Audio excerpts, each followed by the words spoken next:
Quels sont les meilleurs ETF éligibles au PEA et qui vous permettront par la même occasion d'investir dans le monde entier? Vous m'avez bien entendu, normalement un PEA se limite aux actions européennes, mais vous allez voir que grâce aux ETF, vous allez pouvoir investir partout dans le monde.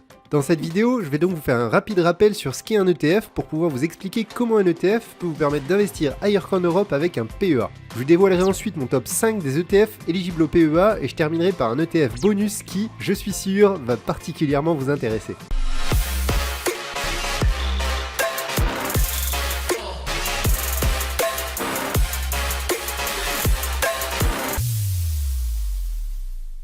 Bonjour à tous, c'est Guillaume de la chaîne Esprit Ambitieux, chaîne dans laquelle je vous aide à avancer vers votre liberté financière. Juste avant de commencer, je voulais vous faire une petite précision, cette vidéo est la suite d'une série de 4 vidéos sur le PEA, je vous mets le lien en haut de votre écran pour accéder à la série, n'hésitez pas à aller les voir si le sujet vous intéresse. Comme je vous l'ai indiqué, on va voir aujourd'hui mon top 5 des ETF que vous allez pouvoir acheter avec votre PEA, mais juste avant, un ETF, c'est quoi ? Un ETF, c'est une sorte de panier dans lequel vous allez avoir un assortiment de dizaines, voire de centaines de différentes entreprises. Vous allez ainsi pouvoir acheter une part de ce panier pour obtenir directement une part de toutes les entreprises qui se trouvent dans ce panier. C'est un peu comme si vous aviez envie d'essayer plein de marques de barres chocolatées comme les Snickers, les Twix, les Bounty et les Kit Kat, et qu'au lieu de devoir acheter une boîte de chaque, ce qui risque de vous coûter assez cher, vous allez acheter une boîte de célébration avec un assortiment de chaque. Eh bien votre boîte de célébration, c'est votre ETF. Bon, je me suis peut-être trompé, il n'y a pas de Kit Kat dans les célébrations, mais c'est pas le sujet. Vous avez compris, au lieu de devoir acheter des actions de manière individuelle, vous pouvez acheter une part d'ETF qui contiendra une portion d'un peu de tout. Et de la même manière que vous allez trouver différents types d'assortiments dans un supermarché, comme les bonbons, les chocolats, les céréales et j'en passe, vous trouverez différents ETF avec différents assortiments d'actions. Ces assortiments se regroupent en deux grandes catégories. Les ETF géographiques, avec par exemple des ETF liés au marché émergent, au CAC 40 pour la France ou au S&P 500 pour les États-Unis, et les ETF sectoriels, avec des ETF d'actions d'entreprise liés à un secteur en particulier comme la technologie, la santé ou l'automobile.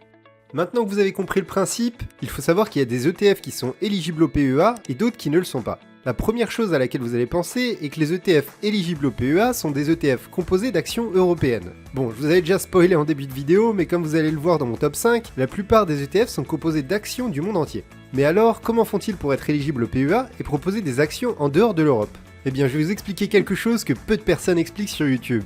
Oui, vous avez compris, j'essaye de vous dire que je suis un peu spécial sur YouTube pour vous pousser à enfin cliquer sur les 3 boutons en dessous de la vidéo et ainsi faire kiffer mon algorithme préféré. Bon, blague à part, il existe deux types de fonctionnement parmi les ETF.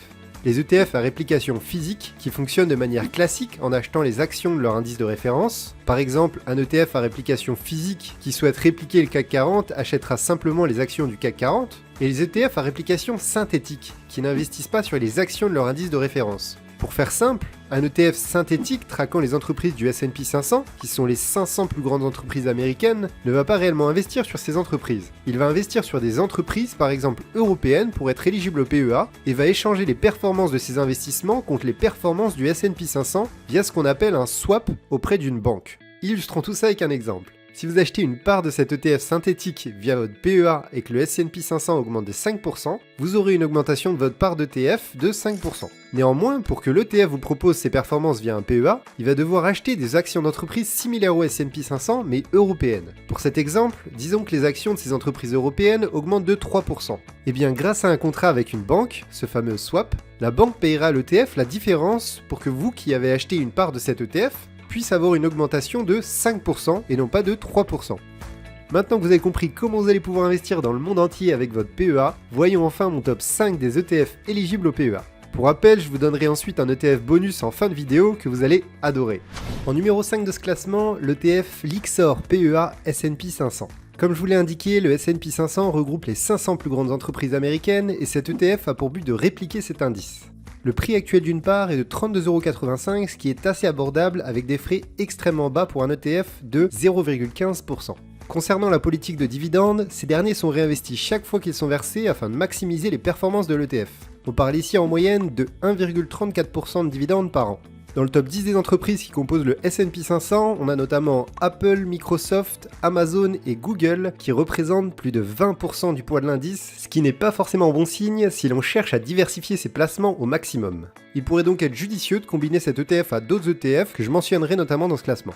Pour ce qui est de la répartition sectorielle, celle-ci est composée de près de 30% d'entreprises liées aux technologies de l'information, ce qui est encore une fois assez conséquent, mais on note tout de même une répartition plus équilibrée entre les autres secteurs.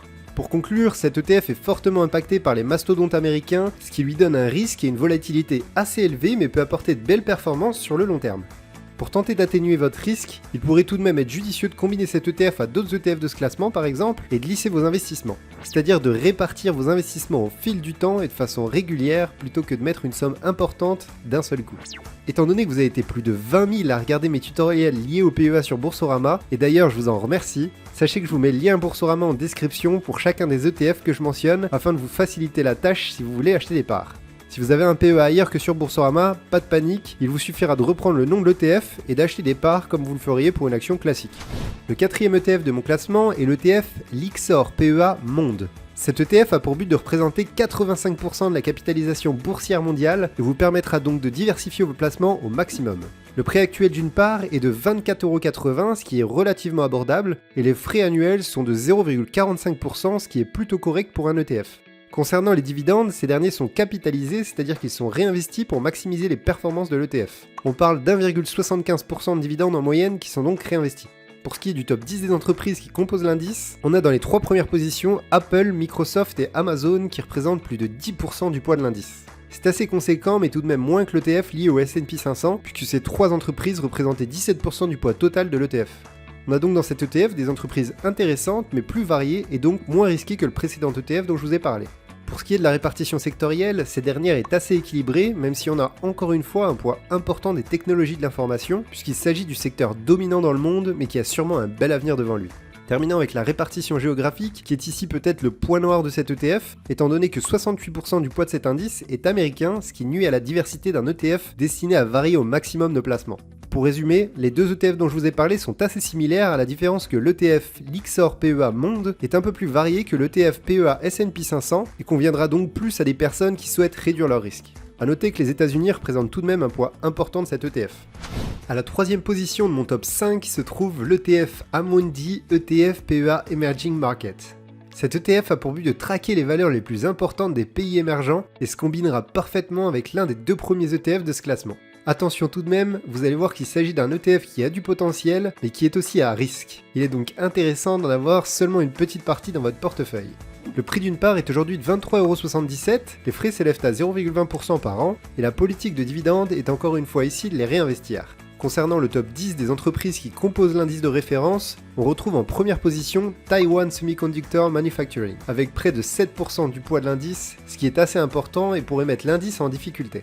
En seconde position, nous avons Tencent Holdings, qui est une entreprise de télécommunications chinoise. Nous avons ensuite Samsung Electronics et Alibaba Group. Pour le reste, le poids des entreprises au sein de l'indice paraît plus raisonnable. Concernant la répartition sectorielle, on a un poids dominant des technologies de l'information et de la finance avec plus de 40% de l'indice et une répartition plus saine sur les autres secteurs.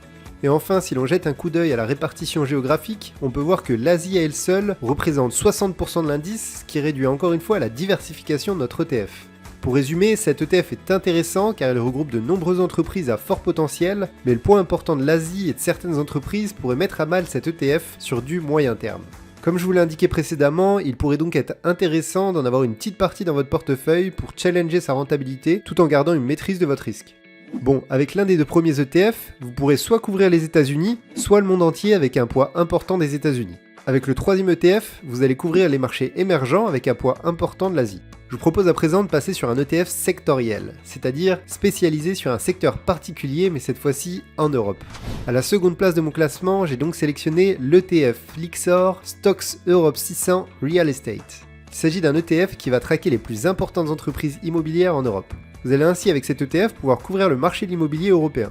Le prix d'une part est aujourd'hui de 44,70€, ce qui est légèrement moins accessible que les autres ETF, et les frais sont de 0,30% par an, ce qui reste raisonnable. Avec cet ETF, les dividendes sont ici distribués et ne sont donc pas réinvestis automatiquement. On parle de 2,66% de dividendes en moyenne. Parmi les 10 plus importantes entreprises de l'indice, les 2 plus importantes sont Vonovia SE, entreprise allemande spécialisée dans l'immobilier résidentiel avec près de 17% du poids de l'indice, et Segro PLC qui est une entreprise anglaise spécialisée dans l'immobilier commercial en périphérie des villes. Dans cet indice, on peut voir que le poids des entreprises est bien plus important étant donné qu'elles ne sont qu'une trentaine au total. Ici, ça nous pose moins problème étant donné que l'idée est justement de réduire la diversification à un secteur particulier qui est porteur depuis des décennies, voire des siècles. Nous avons à présent des ETF axés principalement sur les États-Unis, l'Asie et l'immobilier. Il ne nous reste plus qu'à développer un peu plus notre présence sur le marché européen pour avoir un portefeuille varié géographiquement et de manière sectorielle. J'ai donc sélectionné à la première place de ce classement l'ETF BNP Paribas Easy Stocks Europe 600. Il s'agit de répliquer l'évolution des 600 plus grandes entreprises européennes. Le prix d'une part est de 13,59€ et les frais de gestion sont de 0,20% par an. La politique de dividende est ici basée sur le réinvestissement de ces derniers. Concernant les principales entreprises au sein de l'indice, on a parmi les 3 premières entreprises Nestlé avec 3% du poids de l'indice, ASML avec 2,4% du poids de l'indice et Roche Holding avec 2,31% du poids de l'indice.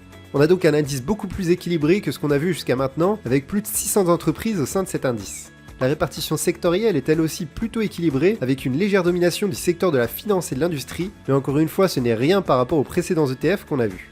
Enfin, pour ce qui est de la répartition géographique, cette dernière est légèrement plus contrastée, avec un poids un peu plus important du Royaume-Uni, de la France, de la Suisse et de l'Allemagne.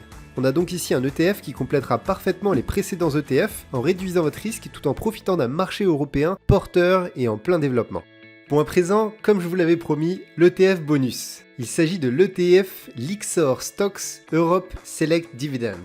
Cet ETF est éligible au PEA et regroupe les 30 sociétés qui ont connu une croissance de leurs dividendes sur les 5 dernières années. Les 30 sociétés retenues sont celles qui offrent les taux de dividendes nets les plus élevés de leur pays. Cet ETF vous permettra ainsi d'obtenir en moyenne 5,5% de dividendes par an, ce qui est assez énorme.